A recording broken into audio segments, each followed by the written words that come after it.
2019. Let's get ready to podcast. There it is. It's that fun-filled music that means it's Saturday. It's 10:30 Eastern time. It's time for Ask the Podcast Coach, where you get your podcast questions answered live. I'm Dave Jackson from the schoolofpodcasting.com, and joining me right over there is the one and only Jim Collison from theaverageguy.tv. Jim, how's it going, buddy? Greetings, Dave. Happy Saturday morning, and good to be back with you. Although I have a little bit, and I think you do too, I have a little travel kind of work hangover, right? I mean, it's just my hair's looking rough, my body's looking rough, my eyes are looking rough. Like, I know it's Saturday morning. I have literally I slept as long as I could this morning, just kind of rolled out. So if you're going to jump in and you're looking rough, it's okay. We do. Well, I do. I won't speak for Dave, but feeling kind of rough, so maybe it's just a rough Saturday morning. Where headphones come in handy. Although now my headphones have smushed my hair down, so I'm doing okay. But I had the thing. I was in Vegas last week, and the first night I got home, completely crashed, dead. In fact, that was really interesting because it's amazing how much you can do on adrenaline. Because I was getting like 4 or 5 hours sleep a night, and then you would go to wherever, which you typically required walking some more, even though you just did 10,000 steps at the show. You were standing for 8 hours. You're just going and going and going. And then I get home. I drag my suitcase up to the stairs. I unpack it. I go back downstairs. I make a little dinner, and I start watching some Game of Thrones. And I go to get up, and it's like my legs are like, no, I'm sorry. We're done. You just sit. And then last night, I don't know if it was like delayed jet lag or whatever, but I was looking at my app this morning. It said you slept, like your sleep percentage was 49%, which is horrendous. And I'm like, I was tossing and turning in that whole 9 yards. So that's the hardest part of traveling, right? When when you get back the day after, and then if like there's a podcast that you owe, you got to get it out. And you're like, oh, I got to get this thing done. I think that's for weekly podcasters. That's the hardest part about travel, is it can throw. And you're a conference guy. You go to a lot of conferences. Yeah. That can really kind of throw the whole body off if you're not used to standing around and you're standing around for 8 hours or 8 or 10 hours. Right? That's hard on your body. That's what got me. Is I was like, I used to teach for 8 hours a day and stand up and lead the whole class. And like after the first day, I'm like, wait, what? It was like my legs are just like, sit down.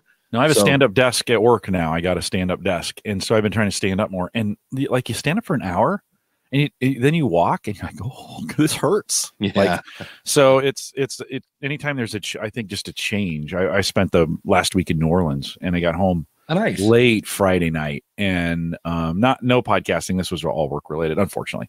Although I met somebody at the conference, first time met him, and she was talking, and she's a PhD, and she does all this really cool education stuff. And I said, do you have a podcast? And she's like, well, I've been thinking about it. I'm like, you need to start a podcast. And Dave, I went full Dave Jackson on her. I just started grinding down like, okay, we need to get some episodes. You're going to give me 10 titles. And at one point she's like, why are you doing this? I'm like, I don't know, but you should have a podcast. So that's it. So maybe, as a podcaster, maybe every place has an opportunity to launch a podcast. Well, that's what was fun is the first couple days we had some people stop by, and it was kind of interesting because I don't get the phrase, we own a couple radio stations and we're looking to get into podcasting. I didn't hear that at PodFest. So a whole different kind of beast. But I had a few people it was like one person, but they were going to be the person running the podcast for the company. And it was interesting because I know my last day was Wednesday, and there was a good hour that I just did the School of Podcasting. They're like, what's the best length of your podcast? And what's the best microphone? It was just all those questions. And this one guy actually stole my chair out of the booth and just sat down and started taking notes. I was like, that's all right. I didn't need that. So yeah, you get kind of a different audience. I was telling you in pre-show, we're starting a new podcast to Gallup, which is really cool. Like, this is organic. I didn't do anything to get this thing started. Like, it showed up in a contract, and like, oh yeah, we're going to do 2 years worth of podcasts with this customer. Nice. Like, really? So, one, that's really cool that we have embedded the concept or the idea of, you should if you're going to create something and you want to communicate it, you should create a podcast for it, right? So they just did that automatically. Again, I was not consulted in the contract at all. It just showed up, which is super cool and a little maddening because I think we maybe could have got a little more for it. But and then second, I've got a producer who's doing this, and they've got a team of writers and folks who will do the interviews. And all I had to do is help them get the platform started. And it was super cool. Yeah, I was like, this is great. My job is to compete with NPR. That's from a Gallup perspective. We want to be an NPR competitor. So it's kind of fun to see this. We'll see how it goes. It just started, so I mean, it could be a total train wreck, but it's fun to see it go. Have you practiced talking like this, Jim? If you're going to be an NPR, I bought really expensive microphones, and I told everyone, okay, make sure you only record when you have a cold, so we get the really deep voice kind of thing going on. Yeah. So no, it's news related. That's kind of the NPR side of things. So it's kind of news related. Well, in the chat room, Royce is saying, "Are we liking the StreamYard thing?" Here's one of the things I just realized I liked about it, because we're probably going to switch topics here in a minute, but I can look up in the corner and see how long we've been doing this. So let's say I want to talk about show notes and I bring something up. I can look up and see that we're at 6 minutes and 15 seconds. So I could make a little note and say, hey, about that time. So when I go back later to edit the show, it's going to be a ton easier. One thing we should mention that we are here every Saturday, 10:30 Eastern Standard Time. If you want to jump on in, you can. It's just askthepodcastcoach.com/join, or if you are listening to this on YouTube or whatever, we're at askthepodcastcoach.com/live. The bad news is I keep doing this. I put the Trello card, like it could not be more directly, like my microphone is right in the way. It says, here, Dave, just move the microphone. I asked a couple, this is from Chris Saunders. I asked a couple of folks privately, but I figured I'd also throw it out here. This is in a Facebook group, by the way. He says, my show is about a specific superhero movie franchise. In the current show notes, the setup for that is 2 or 3 sentences, including the movie, and just a list of topics we covered. I really feel like there's a better way. So if you guys were part of my team, and there's a whole thing else we got to talk about today. Everybody seems to be looking for a team. And show notes was your responsibility. What format would you use? And I kind of looked at him like going, well, if he said, I have a list of topics we covered. The only thing else I can think of would be links to anything else in the show. So I think he's on the right track there. More words for SEO. Yeah, that would be it. So don't get too... I like to write when I write. I don't know how you do it, Dave, but I'm an outline writer. So I like to do the outline first, and then I fill in each one of the topics. I fill in a few things, and then I start tackling the paragraphs. So it's kind of this 3-run approach. So outline, fill in a few bullet points, then fill in the paragraphs. I find that makes show note writing a little bit more tolerable, or writing in general. I wrote my first blog for Gallup the other day. It's amazing. I podcasted for them for 6 years. I've never written on my own blog. I mean, this is a blog I promote. I've had students do all the custom CSS around it. We spent a lot of time talking about it. I've edited tons of it, but I've never written my own, and I just had something to say, so I wrote it. But that kind of helps me work through that process. Dave, do you have when you're writing show notes, do you have any tricks that you do to kind of help speed it up? I kind of exactly what you did. I usually start off with, okay, what are the bullet points? And then it's a matter of, okay, how can I explain this without writing a gazillion words? Mm-hmm. And then I get done and look to make sure I have at least 300 words. Or, to me, it's like, here's what the show's about. Here's the main bullet points.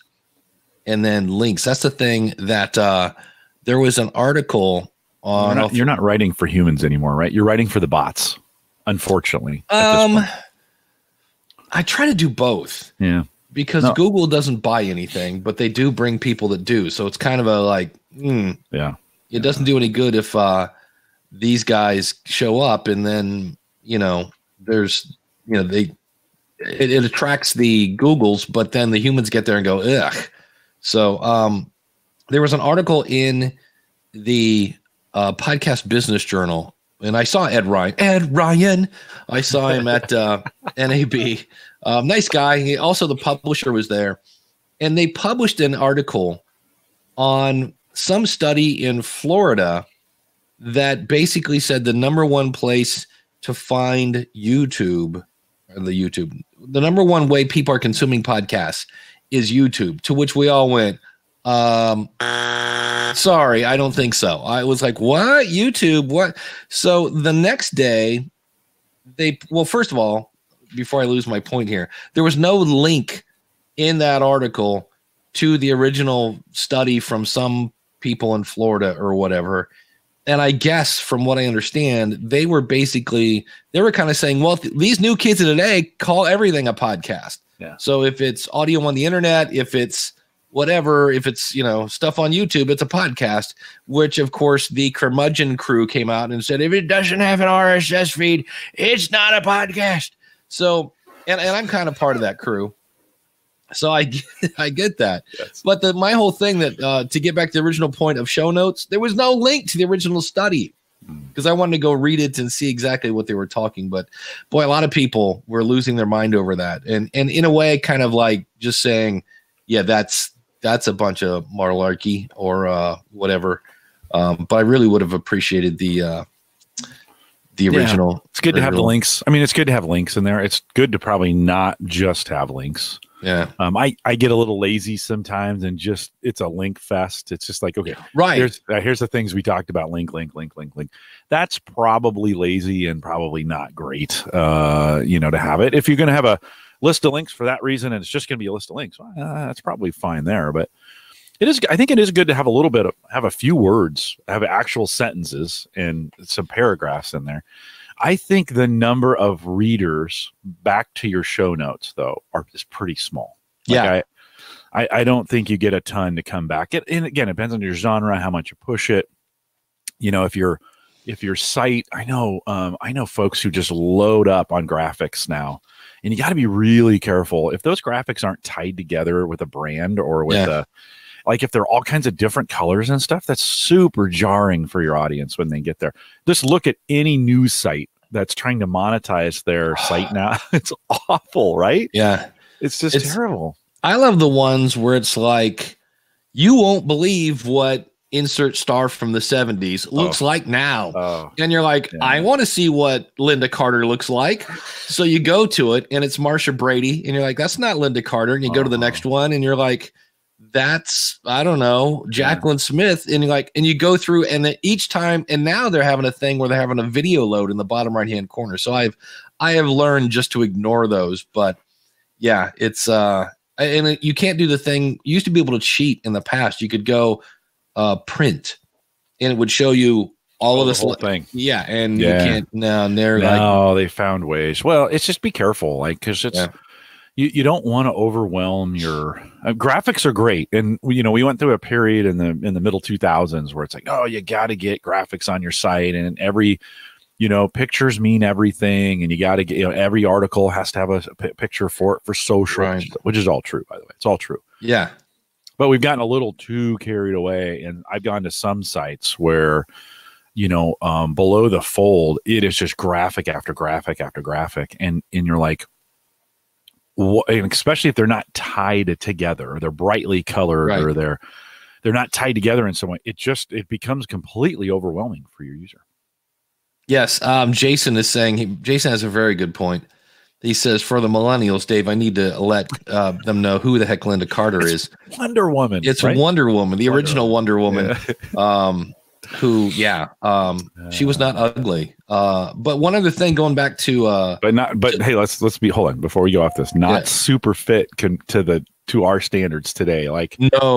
Today, she would probably get body shamed by this current, our current culture that body shames people for not having the perfect kind of thing. So, that is true. If you compare Wonder Woman from, that probably was like the late 70s, I'm thinking at this point. Yeah, I think so. And whatever the current Wonder Woman's name, who is thin and petite and, so, oh boy, the chat room is just geeking out. But going back to getting people to your website. Yeah.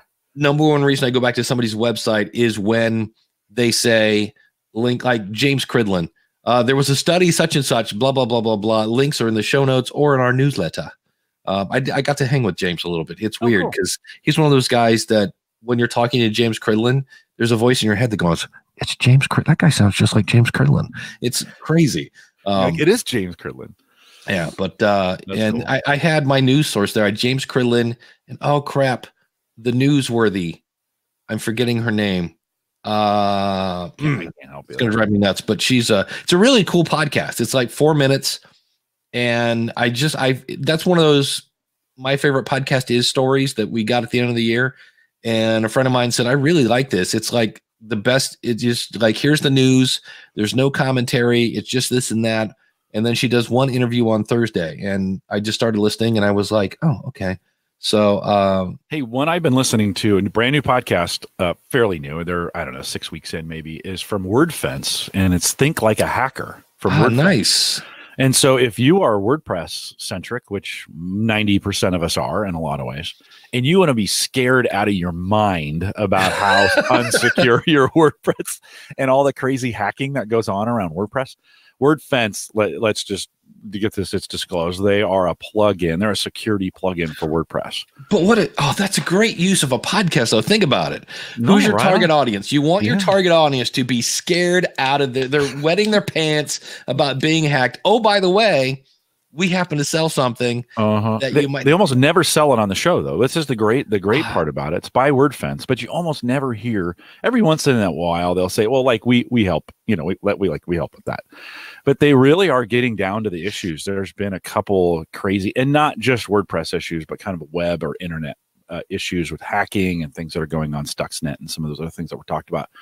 So if you're into that cybersecurity, but even if you're just kind of concerned about securing your own WordPress instance or want to know what's going on in the WordPress community, these guys are, because they're a plugin provider, they're super plugged into the WordPress community at wordpress.org and everything that's going on there and kind of the players around it. So that's been a fun one.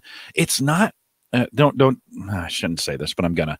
It's not done particularly well. It's not very smooth. It's not polished. It's just two people talking to each other, and then they'll do an interview.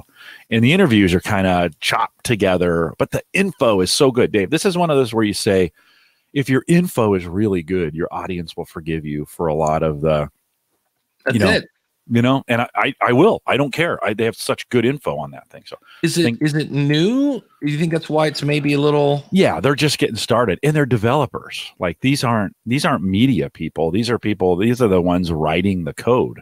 And I just don't think I just think they need more time. And we all sound bad on our first 10 episodes, right? Well, and it's not that they sound bad. It's just a little herky-jerky, kind of not as smooth as you would expect in some, from maybe from another podcast that you listen to. But the content is just drop dead dynamite. So, well, speaking of sounding bad, I've been doing the podcast Rodeo show probably for a year now.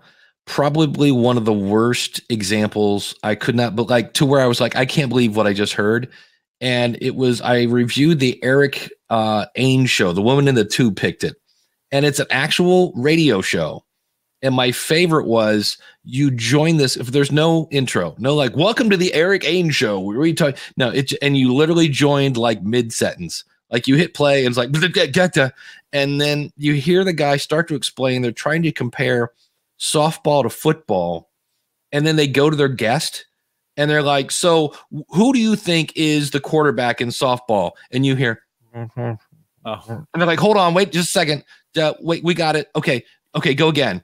And then you hear the guy go, oh, it's definitely the catcher. And I'm like, wait a minute. This was a radio show. Somebody picked this clip to be the podcast. And they said, let's leave that part in where the microphone. I was just like, you got to be kidding me. Yeah. So, I have no idea how new or old that person was, but it was different to say the least. Well, you can edit. It's a shame when you can edit those things out and you don't. And I've been guilty. I do a live to the hard drive podcast with Home Gadget Geeks, and we almost never edit anything out. But then again, we've done 400 episodes of it, and we don't have generally those kinds of problems. Exactly. We're not testing things out like you and I are testing things out all the time live just to see. You kind of want to hear some of the problems that you're having, right? I mean, it's part of the gig. So yeah. One of the things we definitely don't want to edit out, though, and we'll be doing this a couple of times today because we skipped the first of the month because I wasn't here. But I want to thank everybody who's been our awesome supporters at askthepodcastcoach.com/awesome. And we're talking about Greg over at debtshepherd.com, Glenn the Geek Hebert at horseradionetwork.com, Josh Rivers over at podcastingexperiments.com, Max Trescott at aviationnewstalk.com, Shane at Spybrary, Carrie Bond over at keywestperspective.com/podcast. That is a podcast about the island life and the people who live it. And my buddy Ronsley down in Australia at Amplify Media Group. Check him out at mustamplify.com. And Carl White down in the Carolinas. Check him out, Life in the Carolinas podcast.com. That's Carolinas with an S, Life in the Carolinas podcast.com. And Kim Craggy, the one and only, Don't Be Fooled by Cheap Imitations at Toastmasters101.net. And in a bit, we'll come back and talk about our $10 supporters. But I got free stuff. Yeah, what'd you get? Here's the thing. I didn't realize. What would you get? This is like a new segment. What you get at NEB. Yeah. Well, first of all, I walked in and ran into the guy from Focusrite who said, I want to sponsor your show again. And I'm like, they're Scarlet, right? They're the Scarlet. Yeah. And so that was cool. And then I walked over and there was a Samson booth. And I said, hey, I'm assuming you guys know this, but the Samson Q2U is like the hottest mic in podcasting right now. I said, somebody has figured out that apparently there's less hand-holding noise than the ATR 2100. Okay. And he's like, oh, wow, that's awesome. And blah, blah, blah, blah, blah, blah, blah. And he said, would you be interested in maybe doing a giveaway? And I go, I would absolutely love to give my audience free stuff. So that was cool. And then I was talking with Alan Tipper. Oh, and I can't remember his podcast name. Really nice guy. He's the guy that's all about the 48 kilohertz thing, which makes sense because he does a lot of video. Super nice guy. And I'm talking to him, and we're talking about boom arms. And there's the high LPL2. And I said, and then there's like the newer, right? The newer $15 that doesn't, it's $15. You get what you pay for. And I said, I really would love to see a Samson boom arm. I said, because they're somewhere in like the $50 range. $49.99 would be great. And so I go over to the booth and I go, oh, this is so stupid. I go, I'm assuming you guys are using your own boom arms. And Dave said, running to get the link to the boom arm. And they said, yeah, actually we are. And so I was like, oh, great. And he goes, I love this. I'm like looking at it. I go, this looks a lot like, the high LPL2. I said, except it doesn't have the what do you call it? The thing for the cable. So your cables, and instead they give you cable routing. Yeah, there's no cable routing. And so I think, that's the Amazon link. I'm actually back on Amazon again, just because I enjoy getting kicked off. But here's the thing, still in the plastic. We'll do an unboxing. This thing is look at that.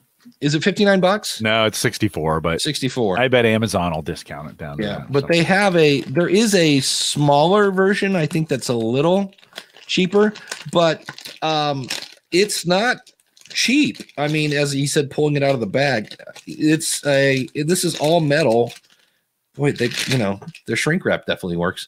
But this thing is like a major clip. Yeah, it looks good. Then they give you a desk clip, so if you want to mount it permanently, you got that. And then it's solid.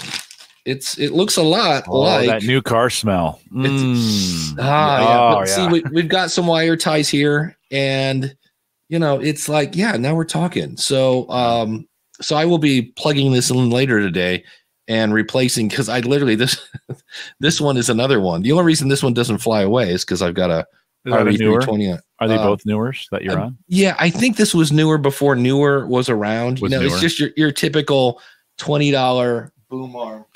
Zach in the chat room says Knox and Blue also make arms. Go ahead. The blue one, I have a friend of mine at if you go to brightlinepodcast.com, and I asked him, I said, man, what boom arm are you using? And he said he was using the $99 one from Blue, because he's got SM57s. And he said the higher one, somehow, how the SM7B has that kind of connection, and he says it kind of goes in. It doesn't fit well with that. Looks like the blue compass has a downward facing connector to it, because it's really meant to screw the blue Yeti up to it from the bottom. That's their compass version anyway. So it looks like those are made specifically for the Yetis and that Yeti connection. That's a big, listen, that thing is like the Starship Enterprise when you put it on your boom arm. Yeah. And it has like a tray for the cable. And then what it has, where the Heil boom arm has like this little plastic thing that goes over it, the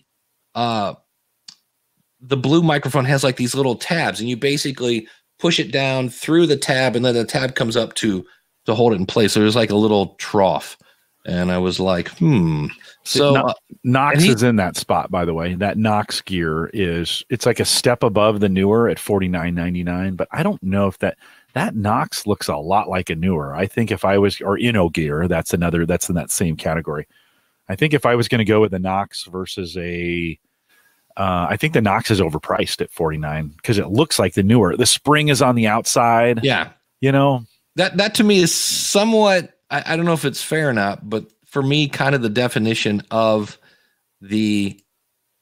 like a cheap one is when I see the springs on the outside. I just kind of go, I mean, this one here is, there's the spring there. Hey, there's your pictures. Yeah, that's where they went. They're on the door. You can see Miss Eileen is right. I keep punching Miss Eileen right in the face. I don't mean to, but she's right above the door. Yeah. If you're gonna have a boom arm and you're not gonna move it around very much, and you're on a budget, those newers are perfect. Yep. Right? They're just they work. Yeah. As long as you aren't using an ATR 2100 that weighs nothing, or you just need to put some weight on. You got to put a weight kind of piece on there. Hey, my Rode, I've got the Rode one here and at the office. Yeah. And the one in the office is actually grinding now. The elbow piece of it. I can hear a metal to metal grind as I move that thing. Either I need to oil it. I didn't think I would. I need to do that, or something's come loose in there and it's a grinding sound. So when you go to move it, it's not silent anymore. You can move these things around pretty well without hearing anything. But so I'm gonna have to take that thing apart and see what it is. Zach in the chat room here says Knox gear has some that don't have external springs too. My only worry about Knox is the only thing I know from Knox was that knockoff they had of the ATR 2005, and then it went away. And I'm like, it wasn't bad. I just to me, Knox and newer are kind of I almost wonder if they're the same company and they just changed their name. It could be. Well, they're a knockoff of everything, right? Everything they do is a knockoff of something. They do. They've got one with internal springs in it as well. For $50. Same thing. But it has a really cheap base to it. It's a really small base. That's the one with the newers. It's not the best, with the Rode, or any of those, even the Heil one. You get a really solid base to it. And I think it's important to have that base piece. Yeah. Wow, we talked about boom arms, Dave. That for like 10 minutes. Wow. Woohoo! Boom Speaking arm. of 10. Yeah, speaking of 10, we want to thank our $10 patrons, people like Frank Black Miller, Jeffrey Hallish at Podnuts. That's PODNUTZ. It's a computer repair podcast. Josh Liston at OnTheBubble.com, Jonathan Bloom at weeklyawesome.com, Michael Delaney at babymountainradio.com. That's also the podcast Caregivers for Dementia. Nick Suberling, Subs, over at CincinnatiSoccerTalk.com, Sean Park at BeYourOwnNerd.com, Barry Kessler at BarryKessler.com, Jay Cleveland Payne at MoreBetterMedia.com. He said, trying to find his mouse. There we go. And we'll talk about our $5 supporters shortly. So, Jim, you were saying you were playing with Grammarly this week. Well, Grammarly's gotten really aggressive in their marketing over the last 2 weeks. It could be longer. I just noticed, but I've begun to now, whenever I'm in a web page and I am trying to correct something, fix something, let it run. By the way, sometimes their correction methods are just maddening. But they now have been doing really aggressive pop-ups trying to get you to onto their premium service. Oh. So Grammarly is in that phase right now. They've been the darlings of the internet. Everybody's like, Grammarly. You got to have Grammarly. You got to use Grammarly. It's free. It's great. It's awesome. Free plan is good. Stay on it. They are definitely in that mode for their investors where they're moving from free or freemium to premium. And the free plan is going to stay. At least it looks like it at this point. But it's a little maddening when you're trying to edit stuff and it literally just keeps popping up all the time. Like, hey, have you thought about premium? No, I mean, I thought about it a minute ago when you reminded me for the last 10 minutes. So it's been a little frustrating. I forget whose website I was at and they were asking me about it. And they had a pop-up on the front window. And every page you went to, that pop-up, and I was like, dude, I'm ready to punch you in the face at this point because every time, every page, and it's like almost every pop-up tool I've ever used has a way to say, show this X amount of times per session. And I was like, so whatever you're using, if it doesn't have that option, get rid of it. And then, because it was just, it's not necessary. Yeah. Like, stop. Like, okay, I get it. You want to sell me premium. I get it again. Oh, and a third time, I mean, just, it's just, it gets obnoxious. So, I know Grammarly doesn't listen, but it's a shame. And that's kind of the drawback to the freemium model behind what a lot of podcasters get sucked into is they start with these freemium things. And because we all want to do stuff for cheap, but then these companies get, they start grinding on you. It just drives me crazy. Well, and I've seen that with the Smodcast. Kevin smokes a lot of pot. Maybe not what he wants to be known for. I can't remember his name.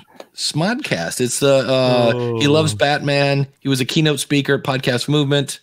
Maybe I got his name wrong. Anyway, I'm bad at names too. He used to literally he was like one of the first people to put like 4 minutes of commercials. Yeah. And I think if you signed up for some sort of premium thing, you would then well, of course they want to get you in the premium, right? That's what they want to do. They want to be a nuisance. It's just too bad we have to do it that way. But Michael has joined us. Mr. Delaney, how are you, my friend? I'm doing just fine, Dave. How about yourself? Not too bad. What can we help you with? I just wanted to pop in real quick. When you all were talking about the boom arms. Yeah. The one that you and I had talked about came with an XLR cable already ran through the that's nice. So we ordered the next one too, but the boom arm itself already has the cable through the arm. Nice. So, Michael, what's the name of that? Do you remember which one we recommended? No, I don't. I had it in the email, Dave. But you bought that one with the one with the XL cable in it, right? We ordered it from B&H. Okay. Yeah. No, it's nice to have that cable out of the way. The Rode arms have little Velcro clips that you can put around them, so you can kind of route that cable any way you want. It's not the end of the world if you don't have it embedded in, but it looks really, really nice when that thing and it comes out of this I think it comes out underneath this piece right here, right on the cable. Mine's coming out of the top, sir. Out of the top, out of this top piece. Okay. Yeah. That'll work. Yeah. No, it's nice to have that. That's a super nice feature to be able to hide those. I don't know how many. I mean, it's really a preference thing, right? Because you really don't see much for most of the time beyond this, right? And I wouldn't even see that. Most people wouldn't see it. It's kind of put away for me. But on the desk, it looks great. You don't have this cable. Your cable routing is taken care of for you. Right. And what's funny is if you then are not like the cheapy one I had, I don't know if I moved it around so much or what, or just the fact it was cheap. The microphone cable actually went kind of bad in it. Yeah. So I have, my cable looks like this. It's got let's see if I can get a good angle on this. Yeah. So here's the cable here. And then I've got a separate cable going into the actual microphone. Yeah. So that is one of those things. If the cable goes bad, you're not getting that thing out. Yeah. So that's it. Which is not the end of the world. But so if the cable's in the arm itself, the arm doesn't come apart to replace the cable. Well, you could take it apart, but you probably can't get it back together. That's, it's like taking your bicycle apart when you're a kid. So you end up buying a new arm just for the cable. Or just use a different cable. That's what I did. What Dave did, just route another cable. I mean, I could, if I wanted to, I could just take a wire cutter and cut that cable off and then just snip it, push it in. And then what I'm doing right now is I got the old, I've got a bread wrapper, whatever you want to call this thing to wrap the cable. Yeah. Twisty to keep stuff out of the way. So that'll work. And that's all Samson has. It has a bunch of Velcro straps that are black. So you don't really, I've got two questions for you guys, and then I'm going to back out and finish listening to the show. All right. Dave, I've got the same mic there that you've got there. How far in between your pop filter and the mic are you? So about a finger? Hey. This is a family show. About a finger. Yeah, I'm sorry. I should have used a different one. And then the other one. And then I'm usually about 2 or 3 fingers away from that. And then I've been playing the Call of Duty with this mic, and the guys aren't having any problem at all hearing me, and I'm a fist away from it. Yeah. So hand is not bad. Depends on the mic, right? If you go 4 fingers, that's kind of what's Dave. You're probably 4 fingers away with the pop filter in between, right? Yeah. Yep. So that's good. And then I typically point it at the corner of my mouth just to avoid talking. Not that talking directly into it is bad. It's just saying, if I say happy peanut butter, there's more chance of it. I'm really relying on this pop filter to do the best. Yeah, Michael, you have good distance right there. I mean, that's pretty good. Yeah, you see that? I mean, it's right. Yeah. That's pretty good technique. And that mic is treating you well on that. What are you running it into? A Pro FX8 mixer. Oh yeah, so you got a Maxi. Yeah, Mackie. Yeah, that's the one. I've got an 8 here. I have the V2 because I spilled wine on V1. So that stinks. No, it's great. The V2 is a great board. Yeah. It's like, oh darn, I got to buy new gear. Yeah. Michael, you've seen on that board has a USB pass through, so you can push a button and everything your computer plays will also be recorded through the Hangout or whatever you're using. Have you tried that? I haven't tried that yet, sir. No, sir. I've seen that button that you're talking about, but I haven't tried that yet. Right below the input level, if you just push that in, anything you play on your computer, you can hear. It's kind of like a mix minus for your computer in some ways. It'll play it right. Cool. It'll play it right. No, it's super cool. Like if you wanted to play a YouTube video, or you wanted to, like sometimes I want to share comments that people said at a keynote, and I can bring the video up, hit that button, it'll just play it through. And I don't have to do anything more than the USB cable to get that done. It's super. I know there's other ways to do it. People, you could send this cable on that route and route that. No, it's super easy. Push one button and you're done. Cool. Lynn is asking, does anyone use double pop filters? Yes. The one and only Emily Prokop does. She has one of these, and then she has on her ATR 2100, she has kind of like this setup, but she's got what I call the clown nose, the big foam thing on it.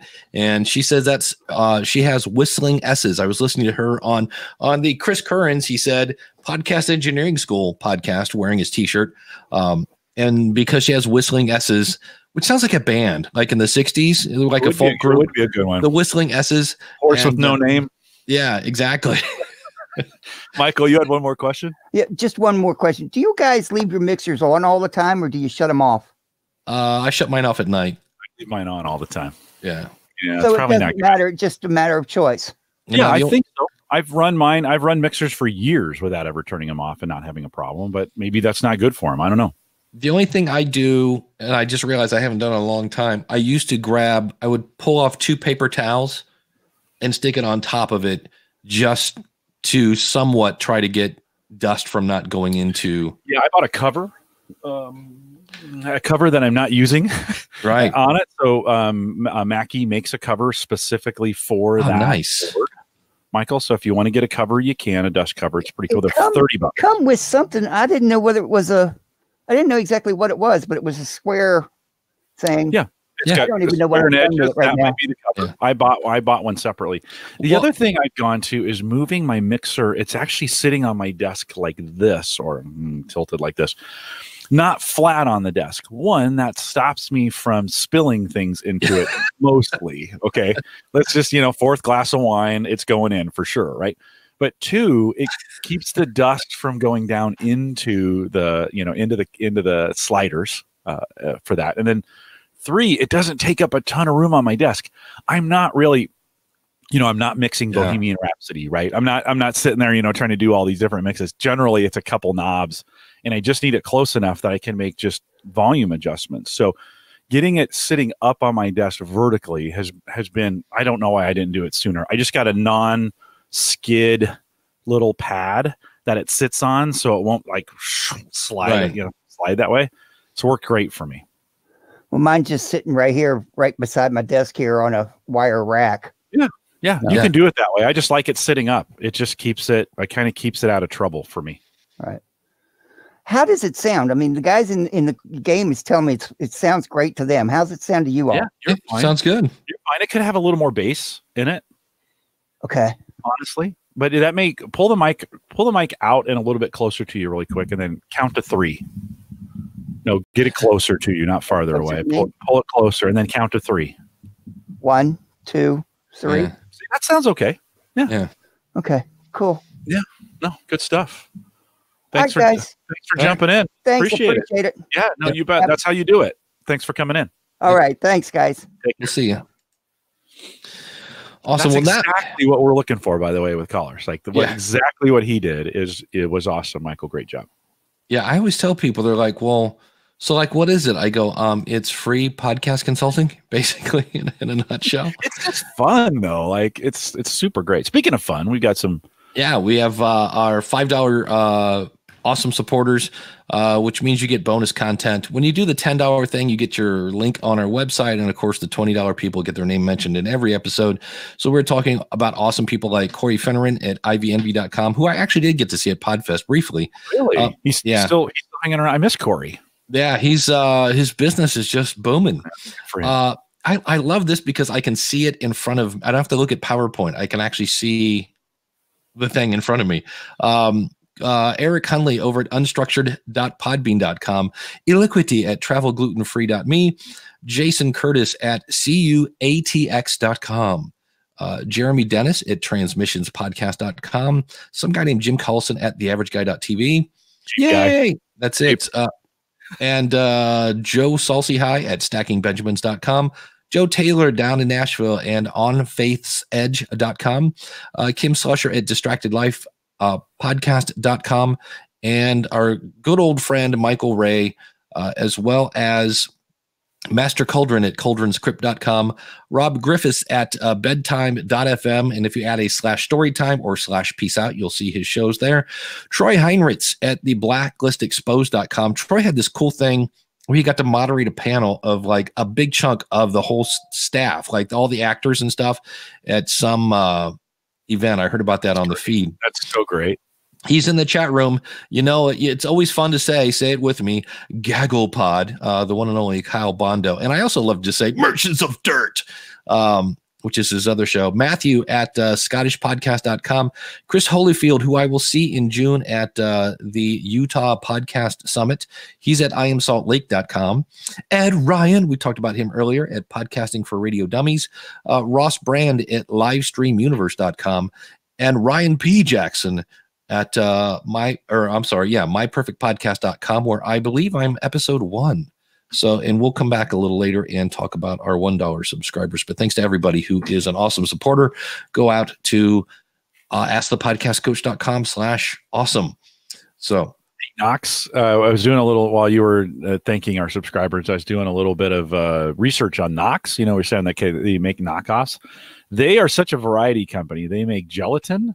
They make coolers that plug into your car that you can put your drinks in your car into it.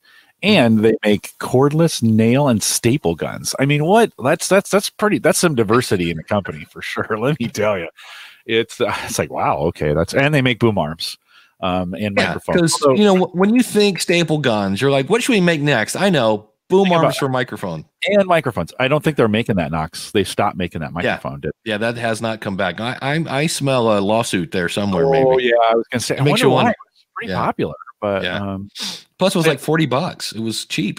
So, but today, right? ATR 2100 or the Samsung Sun. Yes. Sun? Yeah. Samsung is the other company. Dude, Korean company that has a gajillion dollars. And so those two are really like the best entry level make. And they're kind of the same mic in a lot of ways. Yeah, very much so. Yeah. We have No Cupcake Zone is asking, hey, what's the phone number? We ditched the phone. It was kind of a pain in the butt. And yes, we could do it. If you just go to askthepodcastcoach.com/join, you can hop right in just like Michael did a minute ago. And we would love to answer your questions. And I had one other thing. I had a question while we're waiting for Mr. Cupcake to join us, or Mrs. Cupcake. I have Mr. He's been on before. It is, yeah, he's been on before. I have a simple, easy to use podcast setup. This is from Catherine Shaw. I set up a WordPress site, and I'm using the Seriously Simple podcasting plugin as opposed to just, I guess, the Simple Podcast plugin. This one is Seriously Simple plugin. It works really well. My hosting fees are low. Now, she doesn't say who she's using as a host. I assume she was self-hosting when I copied this. I'm considering starting a second podcast about cooking, though, and I'm looking at other hosting options. Is there a reason to go with Blueberry or Libsyn instead of what I have set up already? The only thing I really lack with WordPress and the Seriously Simple plugin is a good way to track downloads accurately, and that would be my first thing. Number one, you get to track downloads accurately. And then the other one is that I don't do this a lot, but I love the fact that I can do it if I want to. If I want to send something just to my subscribers, I could without putting it on my website. I think that's kind of fun. The other thing is with using a web host as a media host, what do you think a typical web page is in size? Oh, they're not very big. Like maybe 20K. Maybe. Well, no, probably a little more than that. I mean, you might be in the megs, in the single or low digit megs, depending on how you built it. I've talked about those graphics earlier. That's true. What you got on those graphics, you could have gigantic graphics on there. Yeah. So if you get popular, and now instead of serving little baby megs, you're serving bigger megs, and when you get 300 people trying to grab that MP3 file, and it's not a bandwidth issue, it's not a storage issue, it's the fact that your server may have a hard time keeping up. Boy, everybody's jumping in here. So we'll get Mr. Cupcake on here, and Michael Ray is in the wings. So we'll Michael, hang tight. We'll get to you. Yeah. No Cupcake. Yeah, you're man. Can you guys hear me? Yeah, we can hear you. Yeah, man. It says that I couldn't do the video, but that's all right. As long as we can hear you. Anyways, man, I love you guys' show, man. And I just got contacted the other day by someone that wants me to produce a podcast for them. Nice. Okay. Congrats. Yeah, thanks, man. I had a question because I've used Spreaker in the past, and they asked me their opinion on Anchor. And no Anchor. Mainly because when you go into Anchor, I have a video. I'll put this in the show notes. If you go to School of Podcasting and type in Anchor FM, you'll see I have a big long article that goes into, and everybody thinks I hate Anchor because I work for Libsyn. And I'm like, no, if you go back to, before I worked for Libsyn, I had criteria of what I was looking for. And there's no business model. So, but, things like Podshow, Podango, wildvoice.com, mypodcast.com, audiometric.io, Opinion Podcasting, and the last one was Zcat, have all gone out of business. Now, I know they're owned by Spotify, but I'm pretty sure Spotify doesn't want things that don't make any money.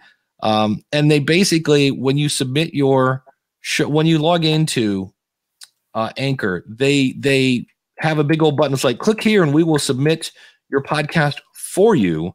And what they don't tell you is when they submit your show to Apple, there are other statistics you can get from Apple We don't know how many downloads you have to get these stats, but most of my shows get it.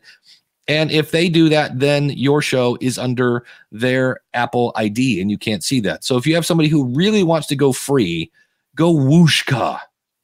And that's about, now it's not as easy. Don't go free. Don't go free. Yeah. Don't in this case, you can pay as little as $10 in most cases. No, 20 if you want to splurge. I've done Spreaker. Yeah. And Spreaker to me works they're great, exceptionally well. They are great. The only limitation that I have is he's going to want it's going to be a sports podcast, and they're going to be wanting to also do live streams with like coaches all Spreaker.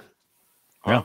Yeah, I mean Spreaker for sure. Spreaker, you can stream live right there, boom, from your phone. Right, but I wanted to do video. What's a good platform to take?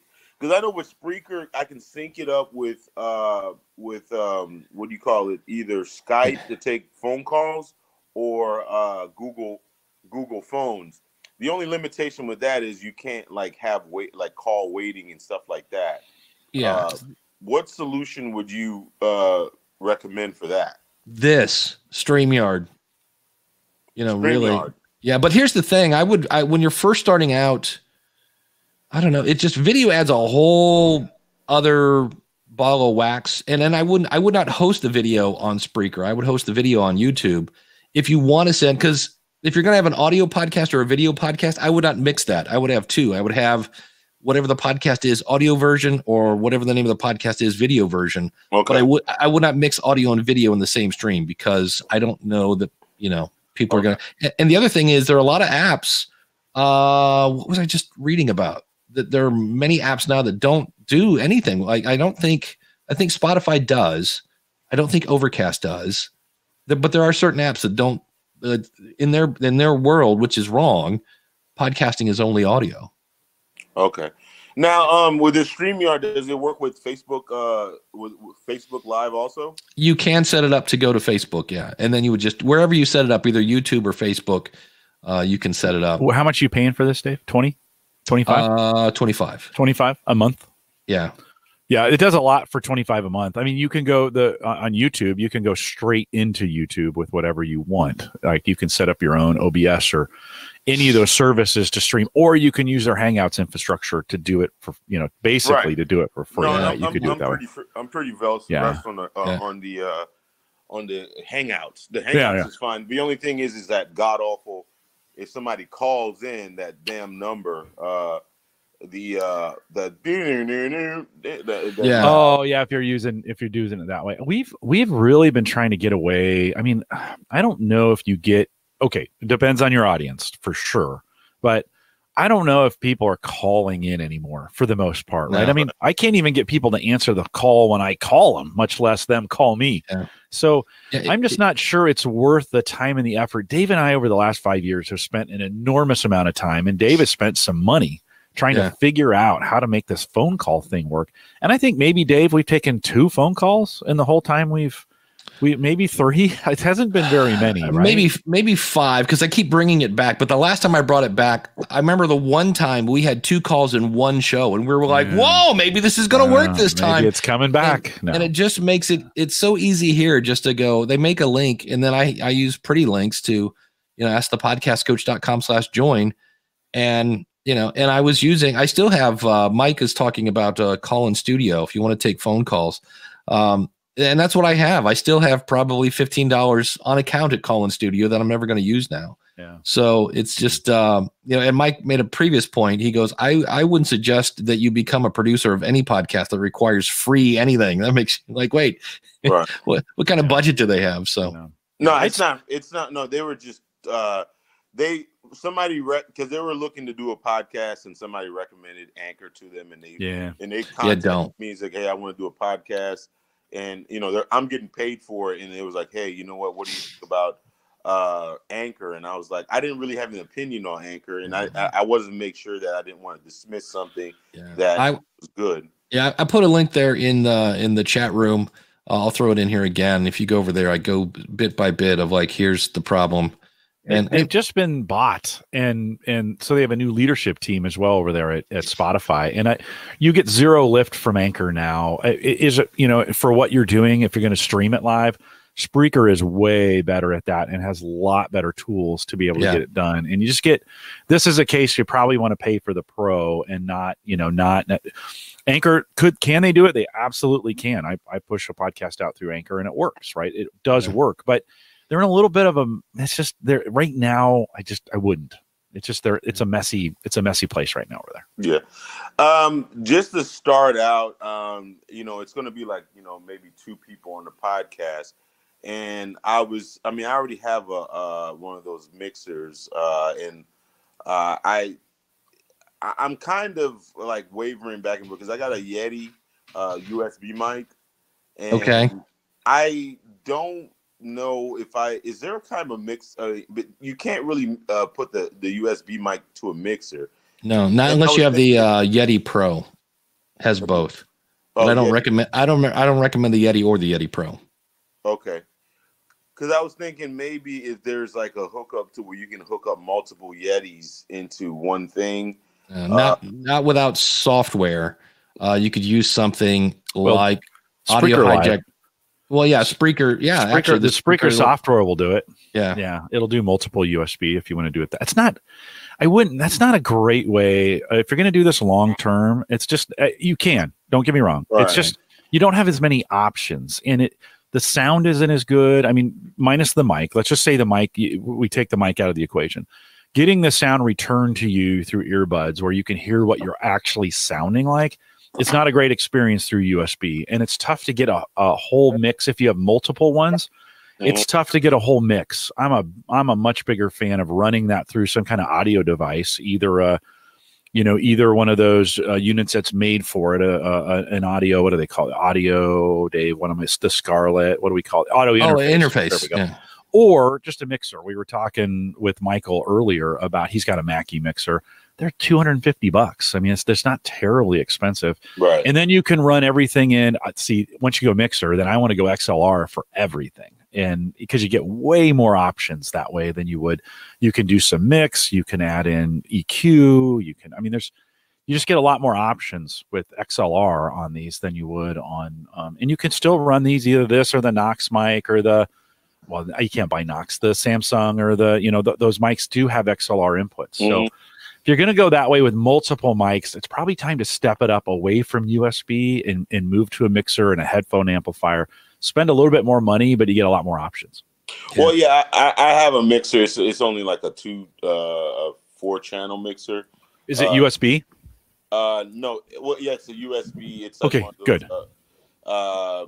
It has the interface built into it. Yeah. But I was thinking maybe I should get like up to 4. What do you call it? Depends on how many people you're going to have on your show. If you're going to have 4 people in the room, then you need 4 XLRs. However many people you have, you need an XLR input. But I want to. We're running out of time, so I want to get Michael in here. Hang around in the Cupcake. Hang around. We can answer more questions in the post show. But I wanted to get Michael in here before we tune out. So, Michael, what's going on, my friend? Mr. A. I like it. He's got the Home Gadget Geeks t-shirt on. I don't think we hear you through your mic. My letters are starting to wear out. Yeah, so that's okay. It means you're. I had a. Yeah, that's right, and it fits still too, even after the winter. But I was wanting to talk about Apple Mail, and because I have Apple computer, and every time I turn around, all of a sudden passwords are just gone. I got to redo them all the time. Is that a problem with Apple Mail, or is it just? That may be a question outside of our scope of influence. I think you've stopped the band. It's sorry. We okay. Nobody's won. Oh, I got plenty more questions. It's been a while, so well, hey, we're coming up on the end of this segment. I'm gonna do a pro radio movement here. So since Dave just came back, we're coming up to the end of this segment because we need to keep this to an hour. Hang on, hang tight. We'll bring you in. We'll get No Cupcake back in here as well and do some post show. Yeah. So how's that sound? So Michael, hang tight. Yeah, Jim, what is coming up on the AverageGuy.tv? Well, we spent some time. Funny he mentions Apple Mail. We spent some time talking about the new Apple credit card and all the stuff it brings for you. Some new technology when we think about on the iPhone, and then that went into budget apps that are available for you now. What are you using to budget your money? Maybe using your smartphone as opposed to, nothing. And so that's the most recent episode. I'm still getting ready to post it, so not there yet, but at theaverageguy.tv. And this week on the School of Podcasting, because I was in Vegas, I'm going to take an article that I had at the Podcast Business Journal and turn it into an episode, because Sunday, I was all set to do this on Sunday, and I am singing in my church on Sunday. So I will be, I was like, hey, I am going to take free content that I already had and move it on over to an episode. And I'll be I actually have an update on the Rodecaster. I actually talked to the lead sales guy from Rode and found out some interesting things about the Rodecaster that I'm like, that's why you can't do that. So there's some interesting things, and I let him know some of the problems I've been having with it, and I need to fix those. But at any rate, that is coming up on the School of Podcasting. I was going to do something fun because it's episode number 666, and I was going to have like the 4 horsemen of podcasting, and I was like, no, we're just gonna like overlook the fact that it's episode number 666. So that is coming up. And so Michael, stick around. Mr. Cupcake, stick around. Everybody else, stick around. We got some post show coming up, and I still have I have 18 seconds to kill.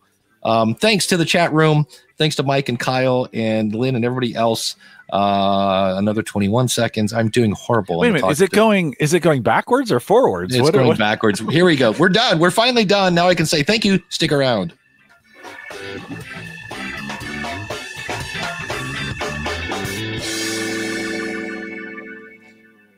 Yeah, I'm too tired to do a talk up, and I didn't leave 5 seconds of empty space.